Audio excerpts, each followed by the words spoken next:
So ayan, okay, bago tayo dun sa TA natin, kung titingnan natin, no, Sachi, no, Sachi honest opinion. Sachi kasi kung makapansin nyo talagang totally, marami na binago buhay nito, no. Sa lahat na nag-promote ng Sachi, I think nag-success na sila dito.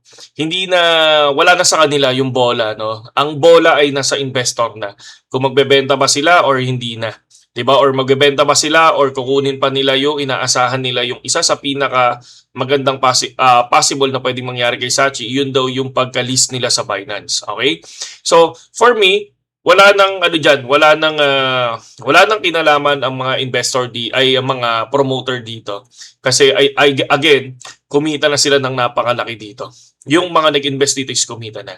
So, yung mga nag-promote nito, ayan, nag-success sila diyan. Okay? So, ngayon, ang daming binagong buhay niyan. Again, nakita natin kung yung 30,000 call diyan. And then ngayon nag 9.4 million, no? Yung 1,000 pesos mo naging 350,000 pesos. Okay? What more yung mas malaki pa ang ininvest, 'di ba? So, yun nakita ko dito. Just honest opinion for Sachi. And kung titingnan natin, patuloy umaangat ang market cap ni Sachi. 9 million is 9 million market cap. Pag nag-invest ka ngayon para dumoble yan, kailangan mo ng 18 million, 'di ba? Kung gusto mo mag times 10 yan, kailangan mo mag 90 million. Okay? So, the 90 million na yon is hindi ko alam pero suntok sa buwan na siya for me. Okay? So ngayon, puntahan naman natin yung isang token na talagang inaano ng lahat. Okay? Punta tayo sa spot. So sa ano kasi, sa BitGet kasi automatic yan sa on-chain. Punta ka lang sa on-chain, makikita niyo yan. Basta alam niyo yung address syempre, 'di ba? So kapag pinuntahan niyo yung Sachi, ayan. Ito yung Sachi. 'Di ba? Yan yung Sachi.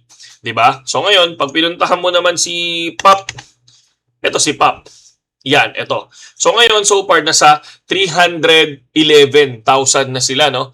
311,000 market cap na si Pop. Kahapon, nakita ko yan is nasa 40,000 market cap. So far, syempre, talagang ang dami kaagad na nag-i-invest bigla kay Pop. Alam naman nila kasi puro Pilipino. Ngayon, pag pinasok ng mga foreigner yan, automatic yan, baka biglang lumipad dyan and then biglang magkaroon ng dump yan. Okay?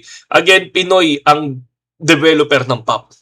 Ng chicken Pop. So, wala pa ako nakikitang Pinoy na developer na nagsasucess. Okay? O sana mag-success to. Pero wala pa ako nakikitang Pinoy na developer na nagsasucess. Again, pag tatanungin nyo ako kung ako'y nag-invest dyan, hindi. Wala akong investment sa Sachi, wala akong investment sa Pop. Ang tinitingnan ko lang dito kung ano ang possible mangyari sa kanila. Kasi ang sarap maging learnings to, no? Kumbaga, sabi ko nga, at least alam ko yung history nila. Kaya lagi ko silang chine-check. Okay, for the BTC naman, so BTC kung titingnan nyo, nag-short position na ako today kasi wala akong tiwala sa Sunday pump. Wala akong tiwala sa weekend pump. Wala akong tiwala dyan. No, laging mas malaki ang percentage na magkaroon ng Monday dump. Okay? So, hindi to financial advice pero yun lang yung lagi kong nakikita mga kapatid at bihira yung biglang nagma-Monday pump. So, syempre nasa inyo pa rin yan. Jor pa rin.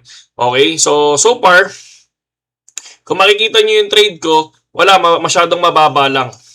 Nasa 5 USDT, 5 USDT lang ako kasi magdi-DCA ako. Once na lumipad yan, mga kapatid. Once na lumipad yan, magdi-DCA ako. So, pakita ko lang sa inyo yung trade natin. BTC is negative 13% tayo, which is 35 pesos only. Okay? Para pag lumipad pa siya mamaya, magdi-DCA ako ng another 20 USDT or 10 USDT. So, naka 5 USDT lang ako ngayon.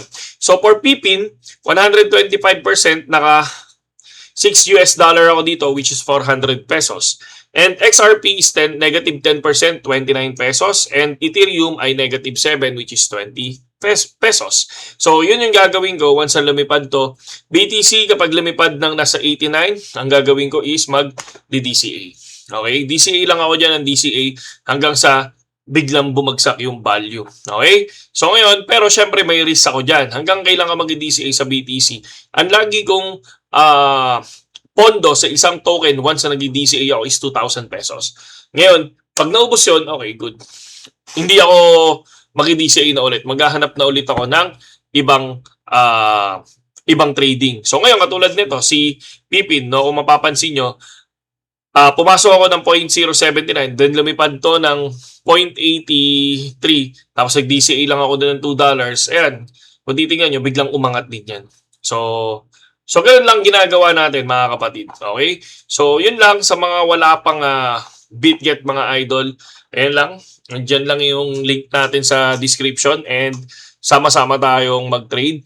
Kumbaga ito ano naman to same kunyari 6:05 mga 6:15 uploaded na to. Okay? Saludo sa inyo lahat.